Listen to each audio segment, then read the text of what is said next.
So with this video, it starts with a special tape I received in the post today. And it's all about how I got started with reel-to-reel tape recorders as a child. This particular machine, not this model of machine, but not this identical machine here, I had as a child. This was my first tape recorder that I bought at a second-hand furniture shop. I would have been about 8 or 9 years old. It's a very basic deck. It's mono, made by Marconi Phone or Ferguson or Thorn, I think is the actual makers of the deck. Sold under lots of different badge names, but when I bought this deck as a child, it basically worked. The only thing that didn't work on it very well was the fast forward and the rewind. It came with one tape which had been recorded off the radio, so it didn't sound particularly good, and it came with a microphone, and I made some recordings with the microphone, and latterly I found out that if I used the microphone lead and I sort of messed about with the wires, I could connect it directly to an audio output of a radio, and it made far better recordings. But before I got to that stage, the only tape I had to play on it was the one it came with, which had been recorded from the microphone being placed up to the radio speaker. I remember visiting my grandparents, and they gave me a reel of tape which they'd actually got off their old TK5, which they'd had and bought new. The TK5 eventually had broken down, and they'd thrown it out. But my granddad had actually kept one of the reels off the machine, and I played it, and they'd done exactly the same. They'd placed the microphone up against the speaker of their radio, and they'd made some tapes with it. Of course, it meant that you could pick up other sounds in the room and things like that. One of the other tapes they gave me was one of these, a pre-recorded mono tape. The one that they actually gave me was a Beatles one, which I do now have. The original one they gave me, I played on the machine. It'd been completely erased. What had happened is my uncle had actually, at some point in the 70s, connected his electric guitar up to their tape recorder and recorded his guitar music over the original tape.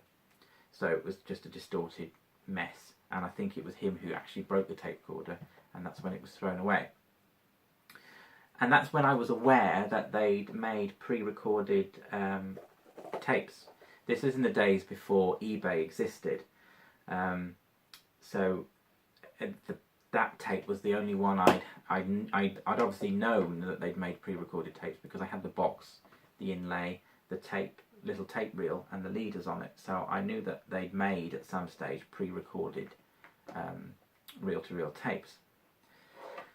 I never found any of these pre-recorded tapes until one day I was with my parents. We were out somewhere. My parents used to train gun dogs and do them at various tests, take them to various tests and things. Anyway, we went to this one place, and they had a bit of a car boot sale. There was a village fete going on. They had a car boot sale, and in the car boot sale they had some pre-recorded tapes. I noticed 3 of these in their plastic cases on the table, and the one that they had was 3 classical music ones. This one being the one that caught my eye. It was this exact tape. I was about 8 or 9, and I've heard of the Blue Danube waltz, and I knew I liked that. And of all the 3 classical tapes that were on the table, this one appealed to me the most, because I'd known of some of the songs. The other 2 I didn't know. I asked the chap how much he wanted for all 3, and it was something like £9. Now, £9 was quite a lot of money back then for these tapes, because nobody really knew. There were not these sort of machines by the early 90s had almost completely died, and there was no way to test the tapes. And the guy didn't know if the tapes still worked. And I'd said I'd had experience of one of these tapes being completely recorded over. So I couldn't afford to buy the 3, so I managed to just have enough money to buy the 1 tape. Now the problem was the Marconi Phone reel to reel. When I got home, the only tape deck I had to play it on was this one, and the problem being, which I can probably demonstrate if I fast forward the tape through, is you'll play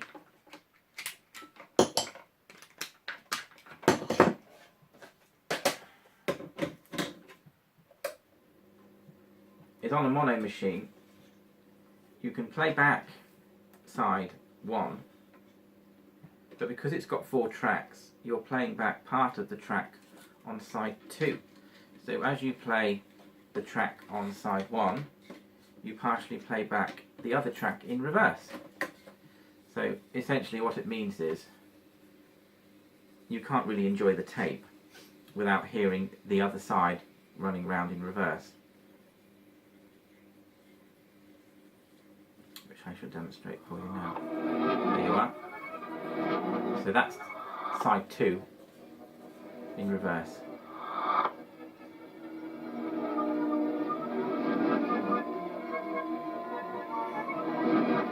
Now, there was a way that I could get it to play. If I removed the head cover and I played with the head alignment, I could actually get it to play back side 1 only in mono without you hearing the other track in reverse.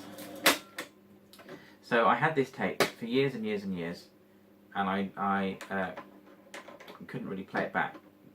If I misaligned the head here, I could play it back, but it meant all the tapes that I'd made on the machine then would be out of alignment, and I'd have to readjust the head. So eventually, the machine I had couldn't cope with all the head readjustments, and eventually I broke it. So I had to buy another one. So the next machine I managed to get my hands on in the charity shops, or in the second-hand furniture shops, was a Philips machine, which was 4-track, so I could play back the tape, but it was only 4-track mono, so I could only play it back in mono. I could play both the 2 tracks on side 1, the stereo tracks on side 1, together in what they called parallel, and it would give me a mono output through its loudspeaker. By the time I had a 4-track stereo machine, the original tape of mine that I have of this was completely and utterly destroyed. It'd been used and abused, and as I was testing it out on various machines, I'd erased part of the tape. So eventually it got thrown out. The box got more and more broken and split. So for the last 20 odd years, I have been looking for this tape, because I did enjoy the music on it when it did play back and when I could play it back, although I never enjoyed it in stereo. So that's what got me started with the pre-recorded tapes. Of the mono ones, I now have over 150 of these, and in all the time, these are the only ones I found in stereo. That's the total of, including the one I've just got, 5. Of all the tapes, 5 are the only ones I could find. And if you look through the box here, you can see that one of the things you can tell if you've got a stereo one is the tape leader on the 4-track stereo ones, or the stereo ones, is yellow, and on the twin-track mono ones, the tape leader is white. The reel size doesn't matter. They come on all different reel sizes depending on, I suppose there's a cost-saving thing, how much tape they need to put on. But the mono ones have a white leader with a red leader for side 2, and the stereo ones have a yellow leader and a red leader, as the same as the mono ones for side 2. So of all the 150 that I've collected, or over 150 that I've collected, I've only ever managed to find 5 stereo 4-track ones. So the stereo 4-track ones at the moment are the ones I'm focusing on, because I have more than enough of the mono tapes. So basically that's how I got into reel-to-reel tape recording. Even though I couldn't play back the 4-track one in stereo the first time, I noticed that compared to the mono ones, it was on the tape was slightly darker. The tape sounded better, and even though I couldn't play it back in stereo, it sounded very good. So as this one I've just managed to find the other day, and it's just arrived, I can now at long last enjoy it in stereo. I have quite a few stereo tape recorders now, and from around the 60s, so they can be played back on. It can be played back on period tape recorders. I've got this nice Grundig one here, TK46, which has built-in stereo speaker. Now I can try it in there. The Grundig machine that I will use to play back this tape on all my 4-track tapes is a smaller machine, and it's connected to a Nordmend radiogram. It's a bit like the Philips machine I had, where it's 4-track machine that, unlike the Philips, the Philips would output stereo, but you needed to buy a special stereo adapter. Whereas the Grundig one, they actually built if you like, they actually made it stereo compatible from the word go. The only way you get stereo out of it is if you connect it to an external amplifier.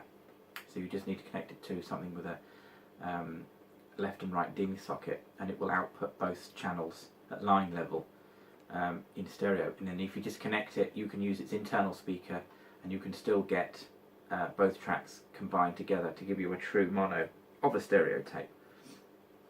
So it's a versatile machine, much smaller than this. Will only take the 5 1/4 inch or 5 3/4 inch spools, whereas this will take the full 7-inch ones. So as to demonstrate the stereo tape, I thought we'd use this machine, and then I shall go and listen to this tape properly on my big Nordmend radiogram. But I've never heard this tape since, well, it's been over 20 years since I've played this tape, because I've never managed to find a copy of it. As I said, in all the years I've been searching for tapes, I've managed to get 150 mono ones and only 5 stereo ones. So this will be the first time hearing this in stereo since I bought the tape way back in the early 90s, and it's taken me this long to find another copy.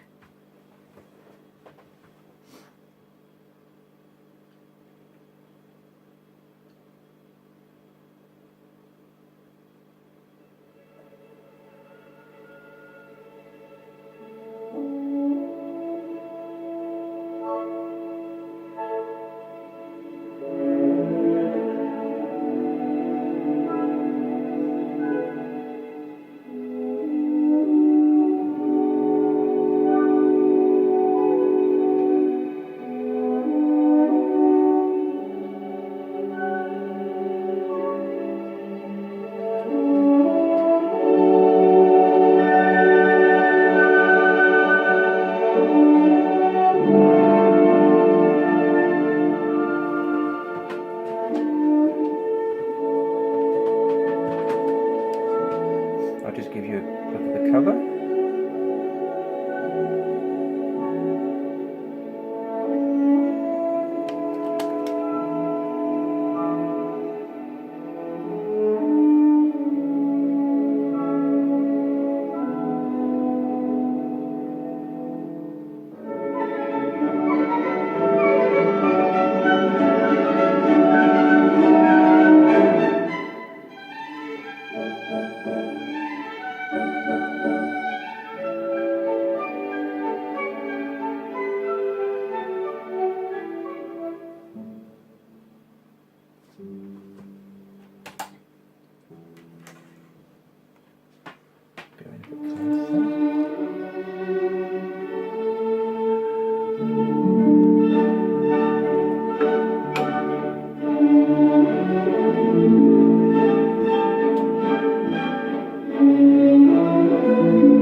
So there, as you can hear, that's in stereo.